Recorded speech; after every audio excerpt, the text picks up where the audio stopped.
Hello to all the students of MCOM first year. I am Professor Sonia Digva from FCGM College. Today we have discussed about our heads of income. So this was our second lecture which will be depend on our subject income tax. So as all of you know, we have completed our first chapter in our classrooms, and on second chapter we have discussed in last lecture heads of income. We have started our second chapter in our last lecture. So whatever the concept we have covered in last lecture is introduction, meaning heads of income. There are 5 types of heads of income. So in this chapter we have discussed about these 5 concepts in a detailed way. Okay, as all of student will know that these 5 concepts are necessary to learn in this second chapter, because this chapter is depend upon only the sources of incomes. Okay, so in this session we have discussed about income from salary. We have covered a lots of concept about salary, what is the meaning of salary. If anyone has been appointed in a company as an employee, and the person who appointed in a company, they have called employers. So the relationship we have say, and the relationship between the person who appointed employer and employee, and they are providing some kind of employer money to the employee, so that is the amount we have called a salary. Okay, so जो company, अगर कोई company किसी व्यक्ति को appoint करती है for employer and employ, मतलब company में अपॉइंट करती है, तो वो व्यक्ति कौन सा रहेगा? एम्प्लॉय। और जहाँ वो व्यक्ति के वर्कर को अपॉइंट करेगी तो उसको एम्प्लॉय कहा जाता है।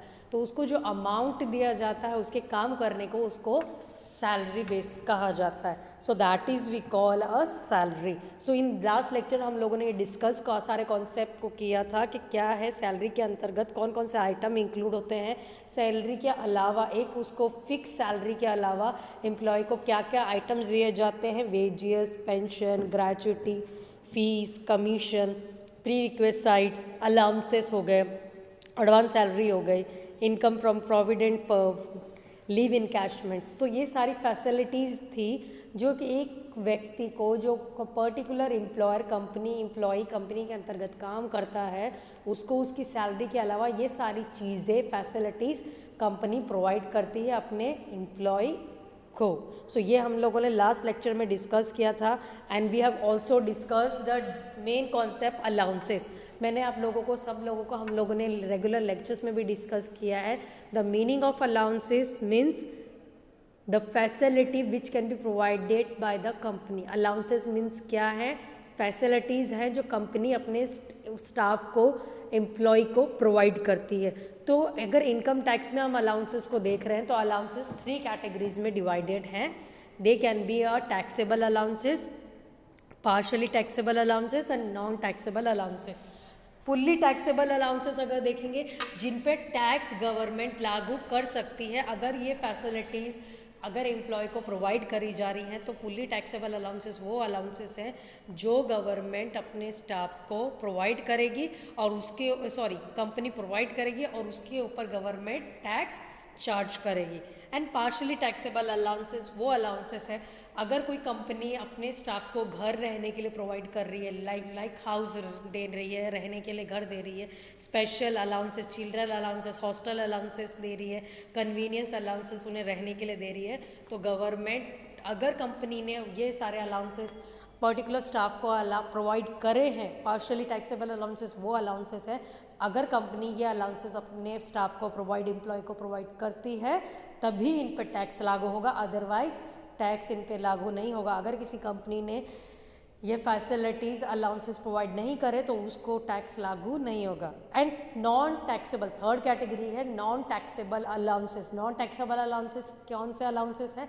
जिन पे टैक्स बिल्कुल ही लागू नहीं होता। गवर्नमेंट उन फैसिलिटीज़ पे, किसी भी अगर व्यक्ति को ये फैसिलिटीज़ प्रोवाइड करी जाएगी, लाइक अगर हम एग्जांपल कोई गवर्नमेंट सर्विस के अंतर्गत काम करेगा, जस्ट लाइक हाई कोर्ट का जज हो, सुप्रीम कोर्ट का जज हो, ये सारे जज जो है, और कोई भी एम्प्लॉय गवर्नमेंट एम्प्लॉय सर्वेंट है जो एक high occupation high position provide occupy करता है, तो वो ऐसा व्यक्ति को जो फैसिलिटीज़ प्रोवाइड करी जाएंगी, जो भी अलाउंसेस फैसिलिटीज़ प्रोवाइड करी जाएंगी, चाहे वो हाई कोर्ट का जज हो, सुप्रीम कोर्ट का जज हो और कोई सुप्रीम पोजीशन हो, for a people who living in a metro cities, जो हाई ऑक्यूपाई करेगा गवर्नमेंट सर्वेंट, तो वो सारी फैसिलिटी को, घर रहने की फैसिलिटीज़ अगर कोई एम्प्लॉय को गवर्नमेंट सर्वेंट को दी जाएगी तो उन फैसिलिटीज़ पे गवर्नमेंट टैक्स लागू नहीं करेगी. So they are the types of allowances which we have discuss in our last lecture. तो ये सारे जो थे हम लोगों ने लास्ट लेक्चर में हम लोगों ने डिस्कस करे. Now we have started our new sessions और लेक्चर. तो यहाँ आज के अगर हम लोग लेक्चर्स में देखेंगे तो first of all we have seen mainly partially taxable allowances में हम लोगों ने ऐसे यहाँ आपको दिख रहा है H R A under section किसके अंतर्गत फॉलो करा गया है, अंडर सेक्शन 10 के अंतर्गत H R A follow up किया गया है. Okay, so all of you know H R A मतलब house rent allowances. Partly taxable allowances ये कौन सी कैटेगरी में, अलाउंसेस की कैटेगरी में आएगी, पार्शियल टैक्सेबल अलाउंसेस की कैटेगरी में आएगी. तो इसकी एक प्रॉपर प्रोसीजर है. अगर एचआरए कंपनी को प्रोवाइड कर रही है अपने एम्प्लॉय को, तो उसके लिए क्या क्या प्रोसेस फॉलो करनी पड़ेगी, कितना उस पर अजम्पशंस लागू होंगे, ये सब इस यहाँ पर इसकी पूरी वर्किंग नोट आप लोगों को अंडरस्टैंड हम लोग यहाँ पे, और because of online we have discuss in a detail way. Okay, so first of all जो भी एक्चुअल मतलब एचआरए मतलब एक्चुअल हाउस रेंट अलाउंसेस उस एम्प्लॉय को रिसीव हो रहा है, पहले आप उसका वो अमाउंट डायरेक्ट पुट करोगे इनर कॉलम में. देन सेकेंडली अगर वो employ 50% of his basic salary who have living in metro cities, अगर वो व्यक्ति मेट्रो सिटीज़ में रहता है तो उसकी सैलरी पे कितना परसेंट चार्ज किया जाएगा, इट कैन बी चार्ज 50%. अगर वो व्यक्ति मेट्रो सिटीज़ में like Mumbai, Punjab, Mumbai metro cities are the 5 metro cities कौन कौन सी हैं, मुंबई, चेन्नई, दिल्ली, गुजरात.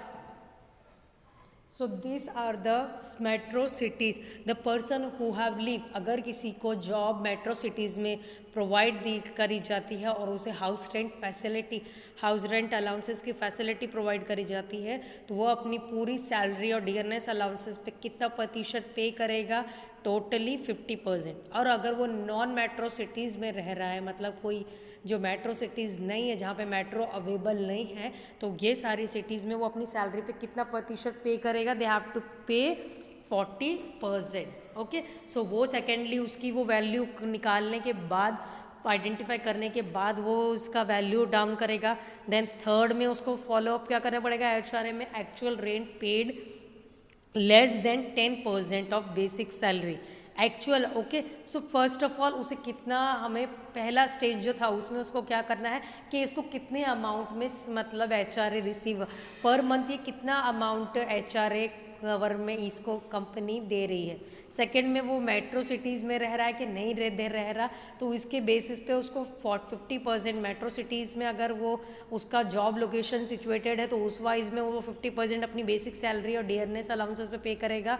और अगर मेट्रो सिटीज़ में उसका लोकेशन जॉब लोकेशन अवेलेबल नहीं है, सो वो दे कैन बी पे 40%. एंड थर्डली फिर वो क्या पे कर देखेगा कि वो उसका जो सैलरी है बेसिक सैलरी और प्लस डीएनएस अलाउंसेस कमीशन, जो एक्चुअली 10% इनका जो भी 10% पोर्शन रहेगा इन बेसिक सैलरी, डीएनएस अलाउंसेस और कमीशन जो कंपनी इसको प्रोवाइड करेगी, इसका 10% लेस करके इन तीनों अमाउंट की टोटल वैल्यू निकाल के इनका जो 10% ये जब मिलेगा इसको, ये अमाउंट क्या है डायरेक्टली लेस कर दिया जाएगा from the basic both first और सेकेंड स्टेज में से. So then you actually got the amount which they can अजम फ्रॉम HRA. तो वो ये सारा अमाउंट वो HRA में से अजम कर सकते हैं. सो दे आर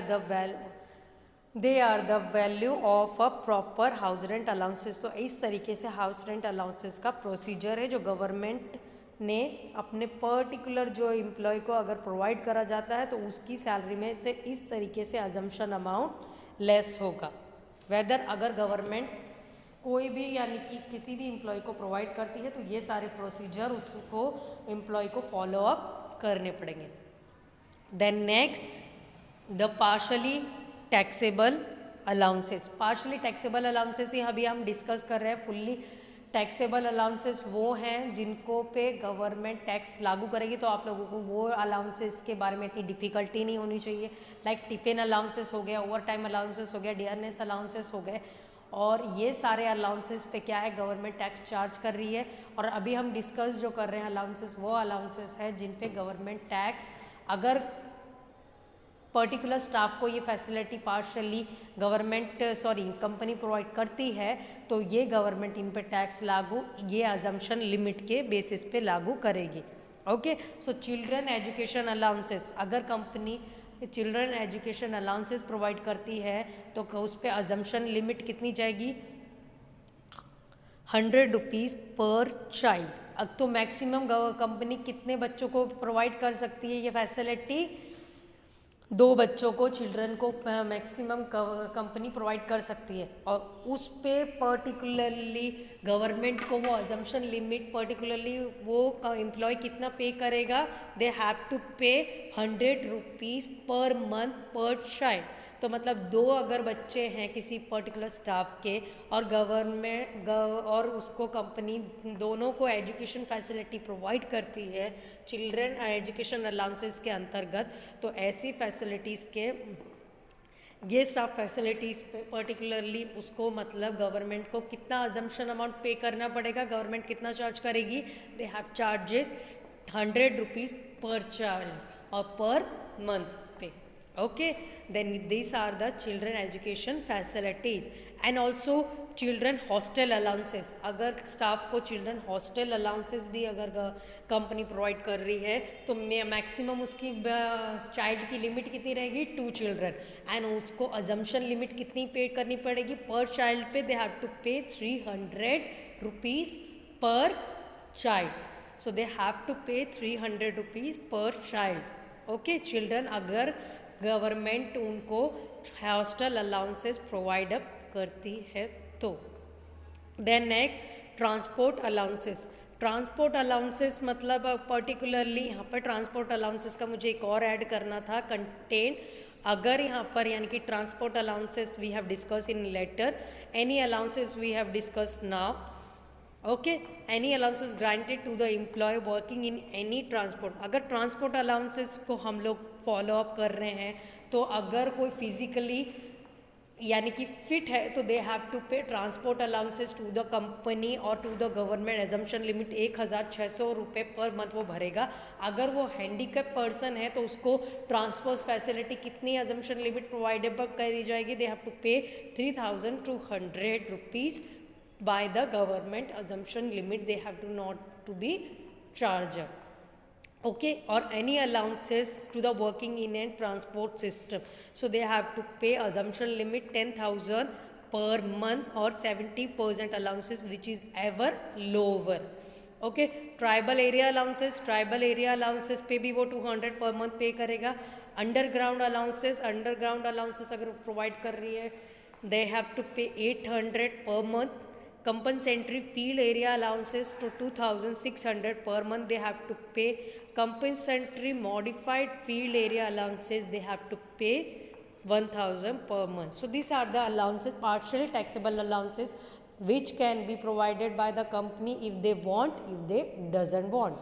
So अगर कंपनी प्रोवाइड करेगी ये अलाउंसेस टू एम्प्लॉय को तो उनको ये exemption limit they have to pay not to the government or to be charged under the government। तो गवर्नमेंट के रूल्स एंड रेगुलेशन में ये पेबल है to pay a tax according to the rules and regulation. तो यहाँ पे उनकी assumption limit भी मैंडेटरी कर दी गई है और उनकी लिमिटेशन कितनी है ये सब भी मैंडेटरी यहाँ पे गवर्नमेंट में कर दी गई है। Then next move forward to a next slide. Next slide में हम लोग देखेंगे प्रोविडेंट फंड। इनकम के अंतर्गत आप लोगों को ये याद रखना है अगर हम इनकम फ्रॉम सैलरी कैलकुलेट कर रहे हैं तो इसका प्रॉपरली एक प्रोसीजर है, इसका एक फॉर्मेट है। वे हम लोग पहले उसके ये सारे हम लोग ये एंट्री देख रहे हैं यहाँ पर अभी इनकम फ्रॉम सैलरी में कि इनकम फ्रॉम सैलरी में क्या क्या चीज़ें कैलकुलेट होंगी और उनकी अजम्पशन लिमिट क्या है। पहले हम लोगों ने अलाउंसेस देखे, फिर हम लोग अभी हम क्या देख रहे हैं, provident fund. Provident fund means PF. PF आप लोगों को, सब लोगों को एटलीस्ट अलाउंस है कि ये रिटायरमेंट बेनिफिट है जो पर्टिकुलरली स्टाफ की रेगुलर सैलरी में से कटती रहती है। फिर उसको जब वो व्यक्ति एम्प्लॉय रिटायर होता है तो उसको ये एक अमाउंट है, फिक्स अमाउंट में पे करा जाता है by the company. Okay, so provident fund, this are the facility, ये भी एक फैसिलिटी है जो पर्टिकुलरली स्टाफ को, जब वो व्यक्ति रिटायर हो जाता है कंपनी के अंतर्गत, तब उस स्टाफ को ये एक फिक्स अमाउंट में पर मंथ प्रोवाइड करी जाती है। और वो एक अमाउंट में पूरा का पूरा अमाउंट, अगर पर मंथ भी नहीं तो वो लोग फिक्स अमाउंट में जितना उनका पीएफ पूरा निकला है तो वो अमाउंट वो उनको डायरेक्टली गवर्नमेंट में कई कंपनी उनको दे दी जाती है। तो provident fund is can be divided into 4 categories. You have to know about 4 categories में आप लोगों को याद रखना है कि अगर एम्प्लॉय को दिया जा रहा है तो एम्प्लॉय को कौन सी कैटेगरी में आएगा। Okay, so we have discuss statutory provident fund. First है provident fund, statutory provident fund under the act 1925। Statutory provident fund second है recognised provident fund, third will be unrecognised provident fund and public, last है public provident fund. Okay, so अगर आपको सिर्फ ये याद रखना है, सेकंड पे फोकस ज़्यादा करना है, जो सेकंड है आपका recognised provident fund. Recognised provident fund हम लोग को इसलिए याद रखना है बिकॉज इनकम फ्रॉम सैलरी में अगर कोई फी एम्प्लॉय को फंड दिया जाता है और उसका कंट्रीब्यूशन किया जाता है तो वो रिकॉग्नाइज्ड प्रोविडेंट फंड की कैटेगरी में स्थित होता है। ओके, सो हम लोग सिर्फ इस पे फोकस ही करेंगे। रिकॉग्नाइज प्रोविडेंट फंड पर्टिकुलरली एक एम्प्लॉय को प्रोवाइड किया जाता है पीएफ के तौर पे, जो व्यक्ति गवर्नमेंट के रूल्स एंड रेगुलेशंस के अंतर्गत एम्प्लॉय है तो उसको ये यानी कि व्यक्ति गवर्नमेंट हो या कंपनी हो या बिजनेस में काम कर रहा है, एम्प्लॉय एज एन एम्प्लॉय काम कर रहा है, तो उसको ये पीएफ कब प्रोवाइड करा जाता है, ऑन द रिटायरमेंट बेसिस पे प्रोवाइड करा जाता है। जब वो रिटायर होता है तब उसको ये पीएफ प्रोवाइड करा जाता है as an employer contribution to the company, government और whatever whenever they are working. जहाँ वो व्यक्ति काम कर रहा है वहाँ से उसको एक किस वे में प्रोवाइड करा जाता है, एक उसका कंट्रीब्यूशन के बेसिस पे प्रोवाइड करा जाता है जब वो व्यक्ति रिटायर होता है उस कंपनी के अंतर्गत से। Okay, so the employer, first of all I will read that concept, then I explain you that the employer contribution to RPF is taxable to the extent it is more than 20% of the salary employ. Interest on PPF, sorry interest on RPF, यहाँ पे थोड़ा mistake हो गया, interest on RPF is 9.5। Okay, more than 20% of extend of salary, 9% of salary, lump sum withdrawn from the employee not taxable, own contribution is deductible. Okay, there has been some kind of mistaken in that particularly, so I have tell you in the next lecture. employer contribution पे 12% employer contribution charge होता है by the government, ये थोड़ा सा इसमें mistaken हुआ है PPD में, so sorry for that. and 12% on interest on RPF, 9.5 we have discussed in next section इसके बारे में. So prerequisite employer contribution, recognized provident fund we have discussed in our next section because of there was a mistaken in that slides, so I have tell you about the next session. So in this session we have discussed about a lots of concept. We take a revision from which we have discussed in our first lecture में हम लोगों ने क्या क्या concept cover up करे वो हम लोगों ने first revise किए. In secondly हम लोगों ने ये इनके बारे में डिटेल एक्सप्लेनेशन से मैंने आप लोगों को समझाया what is mean by taxable allowances, partially taxable allowances and non taxable allowances. And we have discuss partially taxable allowances in a detail में. पार्शियली टैक्सेबल अलाउंसेस कौन कौन से टाइप के हैं और उन पे अजम्पशन लिमिट कैसा लगेगी. अगर कोई एम्प्लॉय को partially taxable allowances company provide करती है तो गवर्नमेंट उसको किस तरीके से उनके अजम्पशन लिमिट पे लगाती है, उन पे अजम्पशन लिमिट कितनी चार्ज अप करती है, जो जो फैसिलिटी अगर कंपनी प्रोवाइड करे अपने एम्प्लॉय को अगर वो प्रोवाइड कर रही है कंपनी तो उन पे क्या क्या अजम्पशन लिमिट लगेगी, तो ये सारी हम लोगों ने पार्शियली टैक्सेबल अलाउंसेस की इन डिटेल वे में आज हम लोगों ने डिस्कस किया। लाइक एचआरए के हम लोगों ने देखा कि एचआरए का प्रोसेस कैसा है, उसकी वर्किंग नोट किस तरीके से रहती है। देन हम लोगों ने डिटेल वे में पार्शियली जो अदर अलाउंसेस हैं जो कंपनी अगर अपने स्टाफ को प्रोवाइड करती है on the basis of company rule के अंतर्गत, अगर वो अपने स्टाफ को प्रोवाइड कर रही है, children education allowances, children hostel allowances, transport allowances और transportation system, tribal area allowances, underground allowances, city compensatory allowances, compensatory field area allowances, compensatory modified allowances. So इनके ऊपर गवर्नमेंट ने क्या लगाई गई है, अजम्पशंस लिमिट लगाई गई है। तो इस अजम्पशन लिमिट के towards they have to pay to the tax to the government according to the rules and regulations. तो यहाँ पे उन्होंने क्लासीफाई कर दिया गया है, अगर ये फैसिलिटी गवर्नमेंट को प्रोवाइड होती है तब ये फैसिलिटीज़ गवर्नमेंट चार्ज करेगी according to the rules and regulations. Okay, so these are the assumption limits which can be government provide to the employee. So ये हम लोगों ने आज के सेशन में डिस्कस किया। और हम लोगों ने also we have started a concept provident fund. Provident fund के बारे में हम लोगों ने डिस्कस करा। प्रोविडेंट फंड 4 कैटेगरीज में डिवाइडेड है। So we have to focus on second, अगर हम इस चैप्टर के टुवर्ड्स फोकस कर रहे हैं, so we have to focus on our second main provident fund is recognised provident fund, because वो रिकॉग्नाइज्ड प्रोविडेंट फंड चार्ज किसके अंडर हो रहा है, according to the employer contribution. और प्रोविडेंट फंड क्या है, ये फैसिलिटी पीएफ की फैसिलिटी कब एम्प्लॉय को प्रोवाइड करी जाती है, जब वो रिटायरमेंट कर हो जाता है, जब वो पर्टिकुलर व्यक्ति रिटायरमेंट उसको यानी कि हो जाता है, कंपनी से रिटायर हो जाता है, तब ये फैसिलिटी उसको प्रोवाइड अप करी जाती है। तो ये फैसिलिटी क्यों प्रोवाइड करी जाती है, क्योंकि उनकी जो रेगुलर सैलरी है उसके अंतर्गत ही ये अमाउंट उनके कंट्रीब्यूशन में से कट होता जाता है। और पूरा वो अमाउंट कट होने के बाद वो जब व्यक्ति एम्प्लॉय रिटायर होता है उस कंपनी से, तो एक फिक्स अमाउंट में कंपनी उनको वो अमाउंट दे देती है। तो वो कैटेगरी में रिकॉग्नाइज्ड प्रोविडेंट फंड के कैटेगरी में आएंगी। और ये हम लोग नेक्स्ट सेक्शन में रिकॉग्नाइज्ड प्रोविडेंट फंड के अंतर्गत हम लोग डिस्कस करेंगे। And also we have start prerequisites हम लोग डिस्कस करेंगे in our next session. So thank you to all of you for hearing our concept, and we have to cover this chapter as per the online basis on a YouTube. So for all of you student, for attendance you have to follow some procedure which I have tell you in our last lecture also. Like this video, subscribe my YouTube channel, and also in comment box mention your attendance, your name, roll number, class and your specialization. So this detail you have to mention in your comment box. तो ये सारी details आपको comment box में mention करनी है आप लोगों के अटेंडेंस के लिए। So thank you to all of you student.